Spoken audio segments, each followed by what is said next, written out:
네, 성도 여러분 한 주간 평안하셨습니까? 네, 특별히 이 5월은 가정의 달이죠. 네, 가정의 달을 맞이하여서 여러분 가정에 영육간의 강건함이 하나님의 은총이 풍성하기를 간절히 바랍니다. 여러분의 자녀를 향한 여러분의 기도가 응답되시기를 바라고요. 특별히 여러분의 부모님들에게는 건강을 주시길 간절히 바랍니다. 네, 이 안식일 주님 안에서 더 아름다운 가정이 되길 소망합니다. 네, 오늘은 지난번에 이어서요 우리 에스더 있는 말씀을 이어서 함께 보도록 하겠습니다. 꿀치도 아니하고 절하지도 아니하니라는 제목으로 에스더 3장 1절부터 6절에 있는 말씀을 나누고자 합니다. 네, 오늘의 본문의 말씀을 같이 읽겠습니다. 그렇게 길지 않지요. 우리 함께 소리를 맞추어서 읽어보실까요? 에스더 3장 1절부터 6절에 있는 말씀입니다. 함께 읽겠습니다.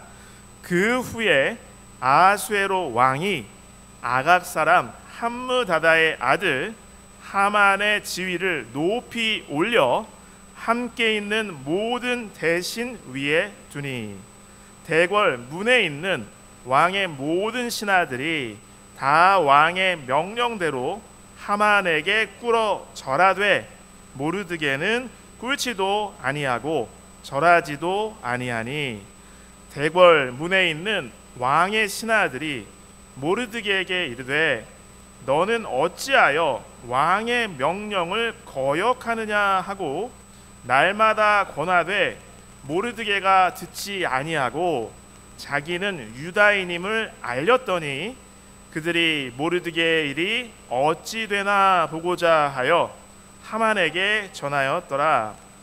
하만이 모르드게가 무릎을 꿇지도 아니하고 절하지도 아니함을 보고 매우 노하더니 그들이 모르드게의 민족을 하만에게 알림으로 하만이 모르드게만 죽이는 것이 부족하다고 생각하고 아수에로의 온 나라에 있는 유다인 곧 모르드게의 민족을 다 멸하고자 하더라.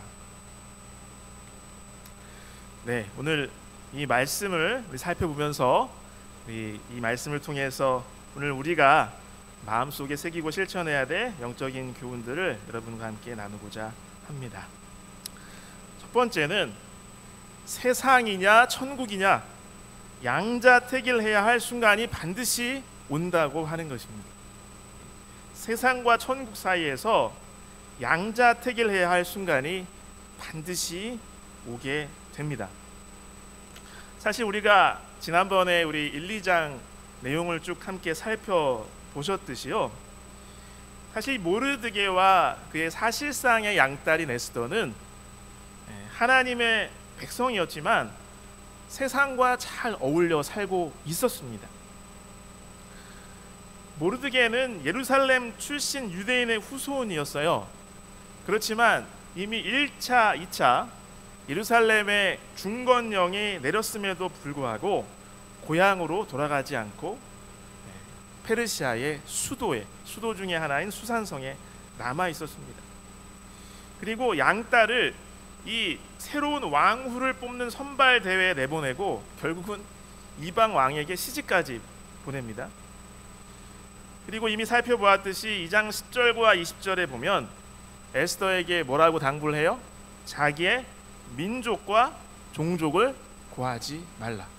거듭 이야기를 해서 이 에스더가 왕후가 된 후에도 이 수년의 시간이 흘렀지만 그것을 숨기고 계속해서 살아가고 있는 것입니다. 양딸은 환과되었고요, 자신은 궁궐에서 관직을 얻었습니다. 하나님의 일보다는 세상의 일에 열심인 그러한 모습을 보여주고 있어요. 황제의 생명도 구하고요. 그런데 사탄의 음모가 이제 준동을 하기 시작하는 것입니다. 아니면 그들을 자기의 본래의 모습을 찾게 하기 위한 하나님의 극약 처방일지도 모릅니다. 여기 에스더 3장 1절에 있는 말씀에 우리가 함께 읽어보셨듯이 그 후에 아수에로 왕이 아각 사람 함므다다의 아들 하만의 지위를 높이 올려 함께 있는 모든 대신 위에 두니라고 이렇게 이야기를 하고 있습니다. 아각 사람이라고 하만을 이야기합니다. 아각 사람은 아말렉 족속이에요. 물론 이 아각 사람을 그 아말렉의 마지막 왕 아각이 아니다라는 그런 주장들도 있는 것은 사실입니다. 아말렉 족속, 여러분 하나님께서 아주 진노하시고 저주하신 족속이죠.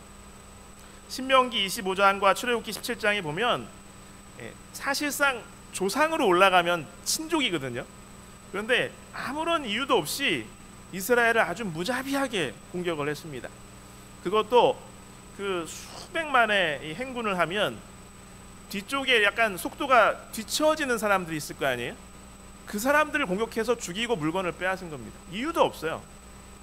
이 사람들은 이 정확히 성경에 명시는 되지 않았지만 하나님께서 특별한 기적을 통해서 이스라엘 백성들을 인도하시는 것을 알고도 하나님 그럼 해볼 테면 해보세요, 이런 반항의 정신을 가지고 그랬던 것 같아요. 의도적으로. 그리고 우상을 숭배하고 이러한 하나님을 무시하고 도전하는 정신이 가득했습니다. 그래서 이미 그 모세를 통해서도 여호수아를 통해서도 백성들에게 하나님께서 원수가 되시겠다, 하나님께서 아말렉 족속과 대대로 싸우겠다고 말씀을 하시죠. 그래서 마침내 이스라엘이 왕정 체제로 돼서 이제 사울이 왕으로 세워졌을 때 아말렉 자손을 진멸하라고 다시 명령을 하십니다. 그래서 사울의 그 치적 중에 하나가 이런 이스라엘을 위협하던 대적들을 잘 전쟁을 해가지고 이렇게 군사적으로 안정을 처음에 만들었거든요. 그래서 아말렉 족속을 거의 진멸했어요. 다 정벌했습니다. 근데 사무엘상 15장에 보면 이 살려뒀어요. 왕하고 그다음에 몇 가지 값어치 있는 것들이나 이런 것들.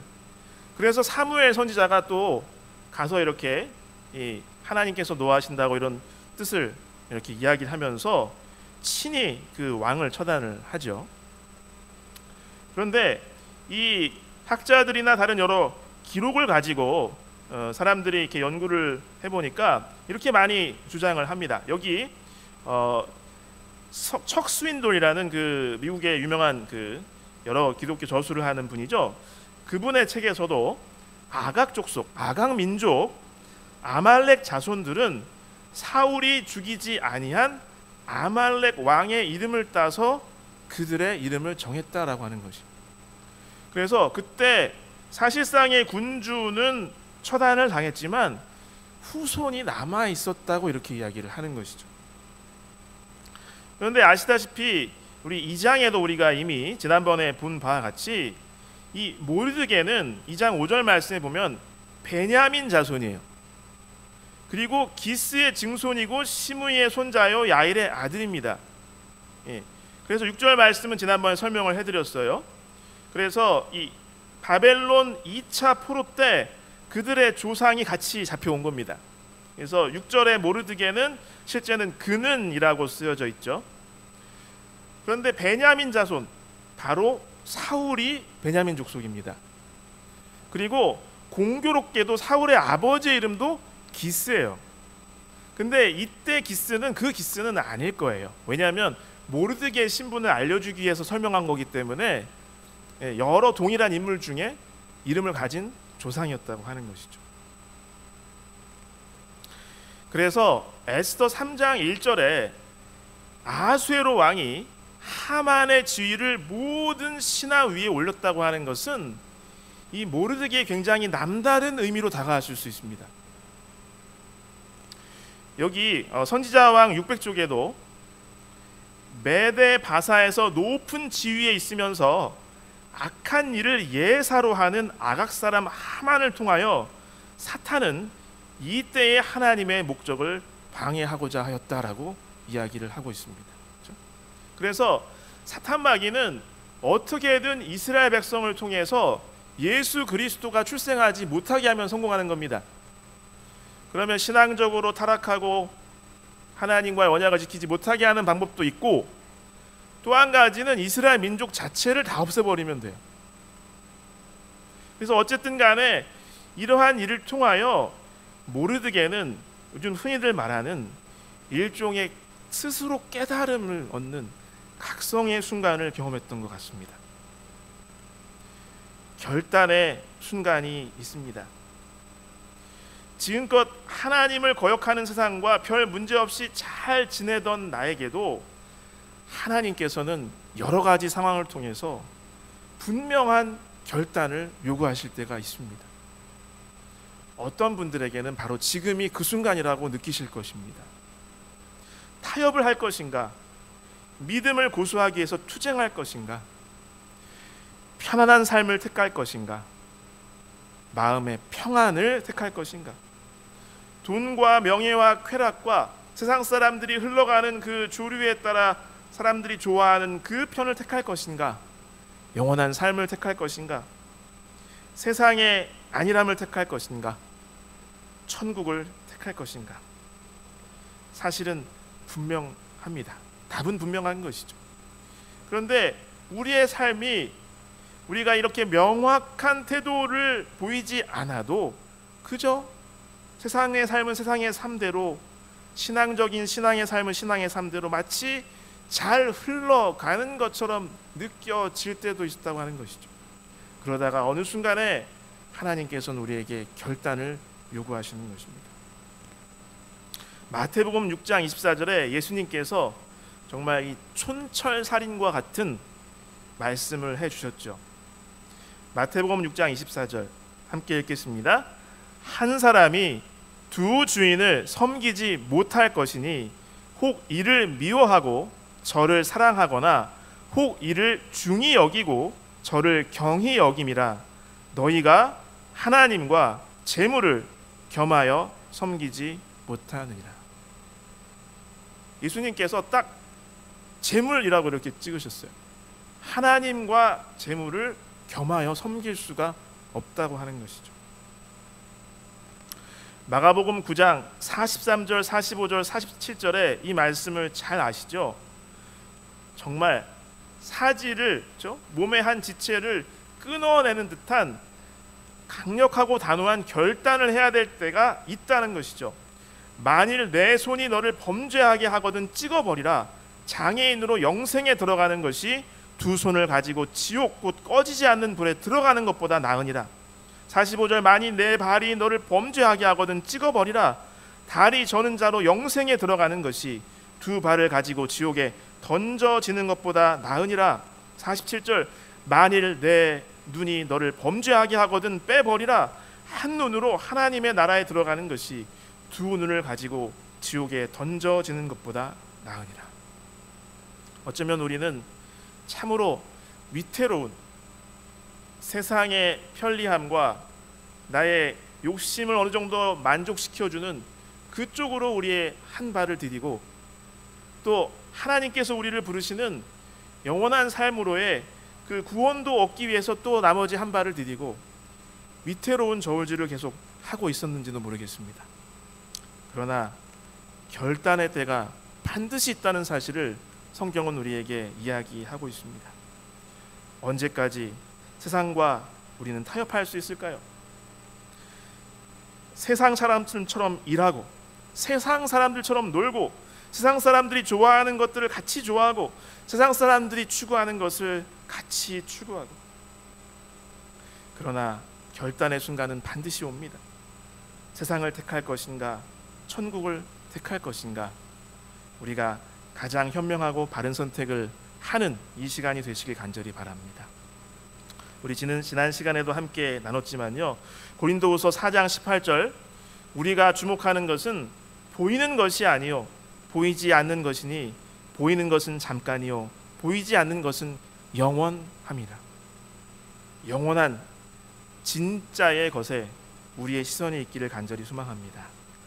베드로서 3장 12절로 13절 하나님의 날이 임하기를 바라보고 간절히 사모하라. 그날에 하늘이 불에 타서 풀어지고 물질이 뜨거운 불에 녹아지려니와 우리는 그의 약속대로 의가 있는 곳 새하늘과 새 땅을 바라보도다. 베드로후서의 이 베드로의 고백이 저와 여러분의 진실한 고백이 되기를 간절히 소망합니다. 두 번째로 이 말씀을 통해서 또 우리가 마음속에 새겨야 될 교훈을 저는 이것이라고 생각하고 발견하게 되었습니다. 내가 누구인지를 분명히 깨닫고 나의 정체성을 세상에 드러내라라고 하는 것입니다. 내가 누구인지를 분명히 깨닫고 그 정체성을 세상에 드러내야 합니다. 모르드게는 이 하만이 높아지고 그에 대한 경배를 강요하는 그 순간 마음속에 이러한 갈등을 느꼈을 것이 분명합니다. 그것은 바로 페르시아인으로 살 것인가 아니면 유다인으로 살 것인가 하는 갈등이었겠죠. 이제껏 그는 자기가 특별한 하나님의 부르심과 언약이 있는 백성이라는 그 신분을 숨기면서 잘 살았습니다. 별 문제가 없었어요. 이제껏 그렇게 세상과 어울려 살았던 것처럼 계속 페르시아인으로서 살 것인가, 페르시아인처럼 살 것인가, 아니면 지금까지 내가 누려왔던 모든 것들 잃어버리고 불이익을 당한다 할지라도 핍박을 감수하더라도 유다인으로 살 것인가 하는 것이죠. 결단의 순간에 모르드게는 오른편을 선택했습니다. 에스더 3장 2절에 있는 말씀을 다시 한번 같이 읽겠습니다. 대궐 문에 있는 왕의 모든 신하들이 다 왕의 명령대로 하만에게 꿇어 절하되 모르드게는 꿇지도 아니하고 절하지도 아니하니 더 이상 내가 페르시아인인 듯이 살 수 없다는 사실을 깨달았습니다. 그리고 유다인으로 그렇게 살고 행동하기로 결심했습니다. 4절 날마다 권하되 주변의 동료들이 그러지 말라고 왕의 명령을 따르라고 권했지만 모르드게는 듣지 아니하고 나는 유다인입니다라고 알렸다는 것입니다.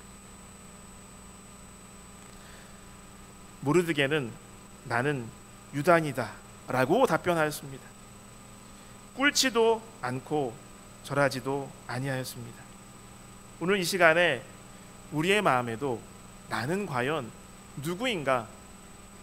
내가 한 주간을 그리고 다음 한 주간을 누구로서 살아왔고 또 살아갈 것인가? 우리에게 진지한 질문을 스스로 던져보시기를 바랍니다. 나는 그리스도인입니다. 내가 누구인지를 분명히 깨달아야 됩니다. 나의 정체성인 진정한 나의 모습인 그리스도인답게 주님을 따르는 제자로 그렇게 살아가시는 저와 여러분이 되시길 간절히 바랍니다.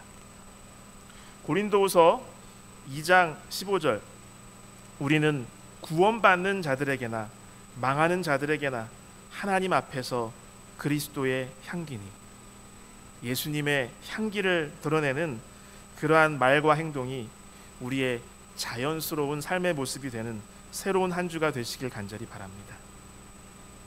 그리고 이 말씀을 통해서 다시 한번 우리는 깨닫게 됩니다. 누구를 예배할 것인가 라는 것은 중요하지 않은 대수롭지 않은 문제가 아니라는 것이죠. 이것은 생사의 문제라고 하는 것입니다.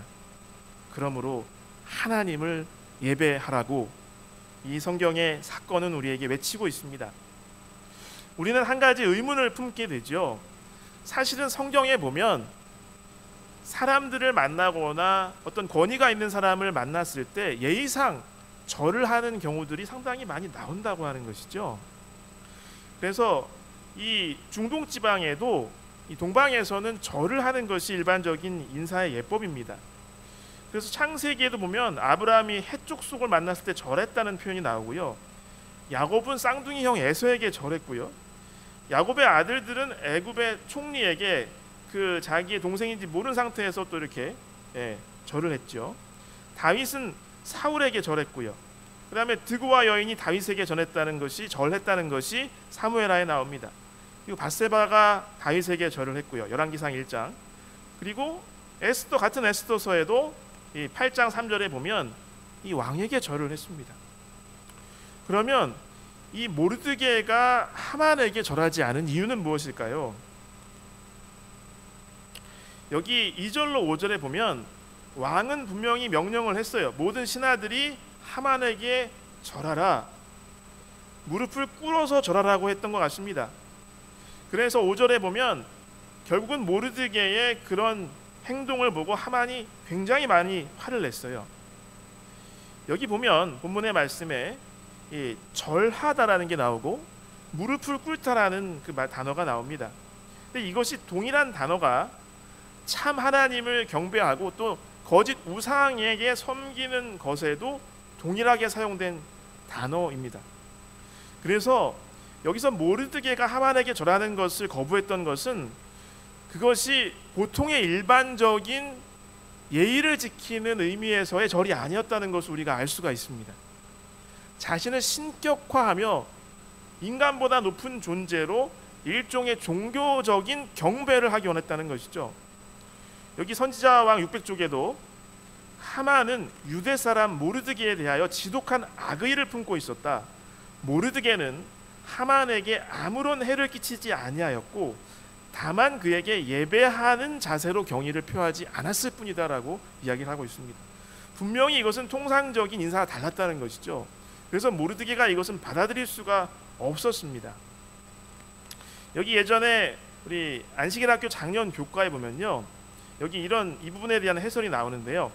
유대인들이 사용하던 타르굼, 이 타르굼은 이 아람어 성경입니다. 거기에 보면 하만이 신의 능력을 주장했다고 한다. 그렇다면 그가 사람들로부터 숭배받기를 기대했다는 엘렌 화이트의 말이 이해될 수 있다. 타르굼에는 또한 하만이 우상을 자기 옷에 달고 다녔을 것이라고 말하기도 한다. 그러나 저자는 에스더의 기록이죠. 왜 모르드게가 하만에게 절하기를 거절했는지 설명하지 않았다. 아마도 그는 이 하만의 핍박의 부당함을 강조하기 위해서 일부러 그것을 설명하지 않은 것 같다라고 이렇게 해설해 놓았습니다. 여러분 아시다시피 누구를 예배할 것인가는 대쟁투의 핵심 쟁점입니다. 요한계시록 14장 7절에 그가 큰 음성으로 이르되 하나님을 두려워하며 그에게 영광을 돌리라. 이는 그의 심판의 시간이 이르렀음이니 하늘과 땅과 바다와 물들의 근원을 만드신 이를 경배하라 하더라. 새 천사의 기별의 첫 번째 기별이죠. 그런데 계시록 13장에는 또 경배하라는 목소리가 들리는 것을 우리가 알고 있습니다. 13장 15절로 18절에 그가 권세를 받아 그 짐승의 우상에게 생기를 주어 그 짐승의 우상으로 말하게 하고 또 짐승의 우상에게 경배하지 아니하는 자는 몇이든 다 죽이게 하더라. 그가 모든 자 곧 작은 자나 큰 자나 부자나 가난한 자나 자유인이나 종들에게 그 오른손에나 이마에 표를 받게 하고 누구든지 이 표를 가진 자 외에는 매매를 못하게 하니. 우리가 에스더서 같이 연속적으로 말씀 나누면서 제서두에 말씀드렸듯이 바로 에스더의 종말론적인 위기 사건이 이제 벌어지는 것입니다. 오늘 이 말씀은 우리들에게 우리 스스로 나는 진정으로 무엇을 예배하고 누구를 예배하고 있는가를 생각해 보라고 호소하고 있습니다. 나의 삶에서 예배가 차지하는 비중이 과연 얼마나 되는지, 내가 가장 좋아하는 것은 무엇인지, 나는 평소에 올바른 일을 하는가 아니면 내가 하고 싶은 일을 하는가, 원칙을 지키기 위해서 나는 희생하는가, 얼마나 희생하는가, 혹은 나의 욕심이나 세상의 분위기에 편승하기 위해서 원칙을 희생하지는 않는지, 얼마나 희생하는지, 이러한 것을 우리가 스스로 생각해 볼 때에 내가 지금 누구를 예배하고 있는지를 우리가 깨달을 수 있을 것이라 생각합니다. 여러분, 누구를 예배할 것인가, 이것은 생사의 문제입니다. 살고 죽는 문제입니다. 하나님을 예배함으로 진정한 생명, 영원한 생명을 붙드시는 저와 여러분 되시길 간절히 바랍니다. 하나님을 예배하는 것은 세상에서 마치 생명을 빼앗길 것 같은 위협과 어려움을 당하게 됩니다. 그러나 우리는 기억해야 합니다. 하나님을 예배하는 자가, 하나님을 예배하는 백성이 결국 승리함을 잊지 마시길 간절히 바랍니다. 하나님을 예배하는 백성이 결국 생존하게 되고 영생을 누리게 되는 것입니다. 네 번째로, 이러한 상황과 벌어지는 모든 사건을 통해서 우리는 마지막에 환난과 핍박이 반드시 있음을 다시 한번 깨달아야 하겠습니다. 어쩌면 아직까지 우리의 삶은 굉장히 평온해 보입니다. 우리가 경제 생활을 하고 자녀들을 교육하고 그리고 안식일에는 교회를 나와서 또 혹은 여러 가지 사역에 동참하면서 신앙생활을 할 수 있는 자유를 우리가 누리고 있습니다. 그러나 언제까지 이렇지 않다고 하는 것이죠. 환난과 핍박은 반드시 온다고 성경은 분명히 이야기합니다. 여기 아까 읽어본 본문의 말씀에 이 악한 하만은 모르드게를 죽이려고 마음 먹었는데 모르드게만 죽이는 것이 부족하다고 판단했어요. 정말 그가 나를 이렇게 무례하게 행동하는 것이, 나한테 이렇게 행동하는 것이 그의 민족 때문이라면 그 민족 자체를 다 없애야겠다라고 결심했다는 것이죠.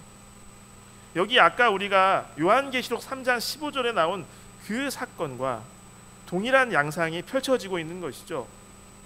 그가 권세를 받아 그 짐승의 우상에게 생기를 주어 그 짐승의 우상으로 말하게 하고 또 짐승의 우상에게 경배하지 아니하는 자는 몇이든 다 죽이게 하더라.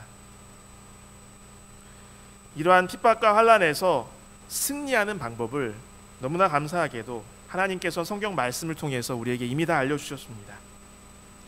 요한계시록 14장 12절에도 나와 있는데요, 여러분 많이 아시죠? 함께 읽어보겠습니다. 성도들의 인내가 여기 있나니 그들은 하나님의 계명과 예수에 대한 믿음을 지키는 자니라. 이러한 시기에 믿음으로 인내하는 그런 백성들이 있으며 하나님의 계명을 가진 사람들이 있으며 예수님의 믿음 그리고 예수님을 믿는 믿음을 끝까지 지키는 사람들이 있는데 그들이 결국 승리하게 된다고 성경은 분명히 이야기하고 있습니다.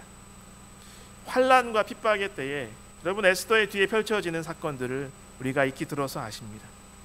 이런 총체적인 위기 속에서도 기적적으로 유다인들을 구원하신 에스더서의 하나님의 섭리를 기억하라고 이 본문의 말씀은 우리에게 외치고 있습니다.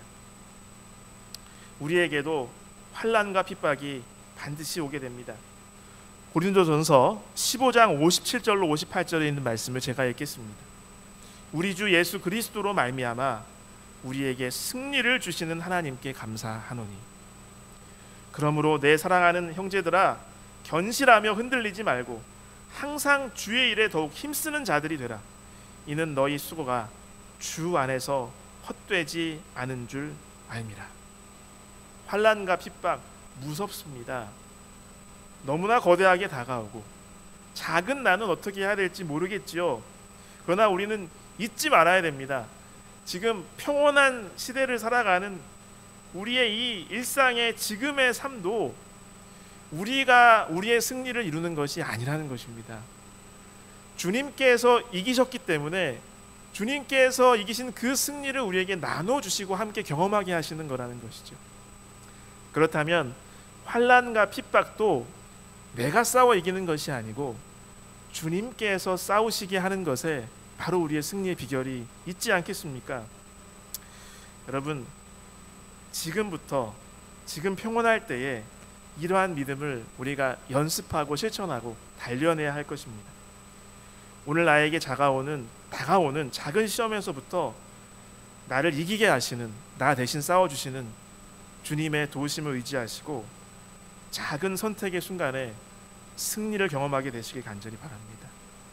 이러한 경험과 신뢰가 쌓여서 거대한 마지막 큰 환난 속에서도 넉넉히 우리에게 하나님께서 승리를 주실 것임을 믿습니다. 이 말씀을 이제 정리하면서요, 예전에 우리 작년 교과에 나왔던 그 어떤 한 성도의 간증인데요, 그 이야기를 좀 말씀을 드리고 말씀을 마무리하고자 합니다. 제목은 안식일을 통한 축복입니다. 배추 농사를 이렇게 지으시는 분이었던 것 같아요. 그해 가을에 남평 원예 단지에 김장 배추를 재배하였는데 결구도 잘 되고 상품 가치가 우수했습니다. 여수 상인이 와서 배추밭을 보더니 18만 원을 주겠다고 했으나 저는 20만 원을 달라고 했습니다. 당시에는 그 어느 때냐면 백미 80kg, 그 20가마니가 한 20만 원 정도 됐던 때였다고 합니다. 옛날이죠. 결국 매매가 좌절되고 말았습니다. 더 이상 사겠다는 사람도 나타나지 않았습니다. 18만 원이라도 준다고 할 때 팔 것을 욕심부리다가 못 파는구나 생각하니 후회가 막심하였습니다. 저는 매일 새벽마다 기도하며 우리 가족의 생계를 위해 배추밭을 팔게 해달라고 하나님께 기도하였습니다. 그러던 중 12월 말경에 안식일 아침에 교회를 가려는데 지난번에 왔었던 여수 상인이 다시 찾아와 내가 20만 원 다 줄 테니 매매 계약을 하자고 하는 것이었습니다. 그동안 배추밭 못 팔아 애타고 후회하던 것이 생각났지만 그날은 안식일이었습니다. 팔아야 되느냐 팔지 말아야 되느냐 갈등이 일어났습니다. 하나님께 기도드리고 옆에 있던 아내에게 어찌해야 좋겠느냐고 물었습니다. 아내는 하나님께서 설마 우리 가족 굶어 죽게 내버려 두시겠어요? 포기하고 교회 갑시다 라고 대답했습니다. 그 말을 들으니 용기가 났습니다. 여수 상인에게 오늘은 우리 하나님의 성일입니다. 죄송합니다만 안식일 해 넘어간 뒤에 오시면 팔겠습니다. 이렇게 말을 했습니다. 상인은 그 말을 듣더니 아니 당신만 배추밭 있습니까? 여기 천지가 배추도 안 진데 하면서 가버렸습니다. 나는 하나님께 모든 것을 맡기고 교회에 출석하였습니다. 안식일에 해가 서산에 기울 때 목포 상인이 배추밭을 사러 왔습니다. 어찌나 반가웠든지 하늘을 날아갈 듯이 기뻤습니다. 그때 또 서울 상인이 와서 배추밭을 팔라는 것이었습니다. 그러고 있는데 아침에 왔던 여수 상인이 다시 와서 자기가 아침에 먼저 왔다가 안식일 해 넘어가면 오라 해서 왔다면서 자기에게 팔아달라면서 20만 원을 내놓았습니다. 서울 상인은 22만 원 주겠다고 하고 목포 상인은 25만 원을 주겠다고 했습니다. 세 사람이 서로 경쟁하며 배추밭 값을 올렸습니다. 그 순간 하나님께 기도드리자 그분께서 지혜를 주셨습니다. 세 사람이 서로 경쟁하니 저 굉장히 곤란한데요. 안 팔겠습니다. 내일 다른 사람한테 팔 테니 돌아가 주십시오. 이튿날 아침 일찍 어제 왔던 서울 상인이 다시 왔습니다. 30만 원 줄 터이니 계약하자고 하는 것이었습니다. 제가 계약금 대신 현찰로 전액을 달라고 하자 서울 상인은 두말하지 않고 그렇게 했습니다. 그리스도교는 체험의 종교라더니 정말 하나님의 섭리가 놀라웠습니다. 그날 안식일이 아니었더라면 20만 원에 팔아버렸을 텐데 안식일 덕분에 더 많이 받게 되었습니다. 여러분, 우리의 삶에서 계속해서 양쪽의 선택의 기로를 우리는 종종 만나게 될 것입니다. 모르드게처럼 그동안 살던 대로 페르시아인으로서 그냥 잘 순응하면서 안락을 누리면서 할 것인가, 아니면 내가 이 모든 것을 뺏기더라도 나의 고유한 정체성인 유다인으로서 나는 살 것인가. 저와 여러분이 새로운 한 주간에 우리 그리스도 예수, 우리 주님을 따르는 사람들로서 당당하게 살아가시길 간절히 바랍니다. 말씀을 맺겠습니다.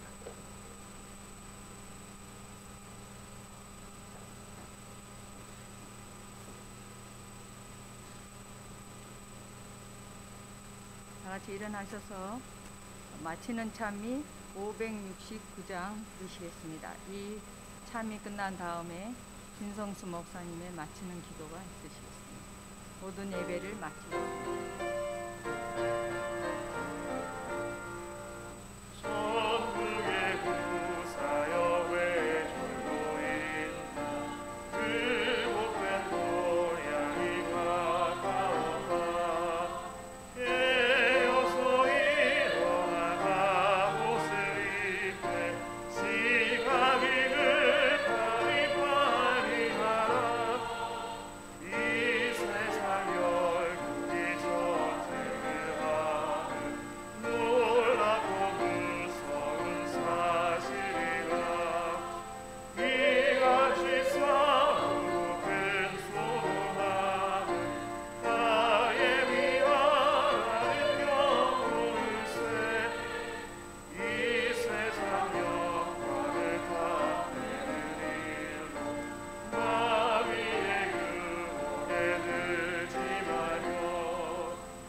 하늘에 계신 아버지 하나님, 우리의 삶이 때로는 페르시아인인 것처럼 잘 살아가던 모르드게처럼, 에스더처럼 그렇게 부족하고 연약할지라도 지금까지 우리를 하나님의 백성이라 여겨주시고 지금 이 자리에까지 인도하시니 참으로 감사드립니다.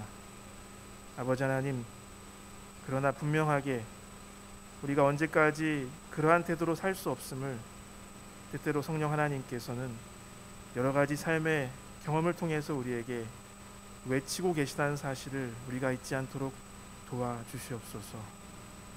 우리가 모르드게가 꿀지도 아니하고 절하지도 아니하고 나는 하나님의 백성임을 당당히 밝혔던 것처럼 주님을 의지하여 생명의 편을 선택하게 참 지혜를 허락하여 주시옵소서. 그리하여 또다시 우리가 경험하게 될 또 오늘부터의 미래의 삶에서 우리의 선택의 기로에서 우리가 하나님을 선택할 수 있도록 인도하여 주시고, 그때 하나님께서 우리에게 이기게 하여 주시는 그 경험을 통해서 미국에 닥칠 환난과 거대한 핍박 속에서도 끝까지 인내하여 살아남는 하나님의 계명과 예수의 믿음을 품고 지키며 살아가는 모든 고개 숙인 주의 아들과 딸들, 주님의 백성들이 될 수 있도록 인도하여 주시옵소서. 예수님의 이름으로 간절히 기도 올리옵나이다. 아멘.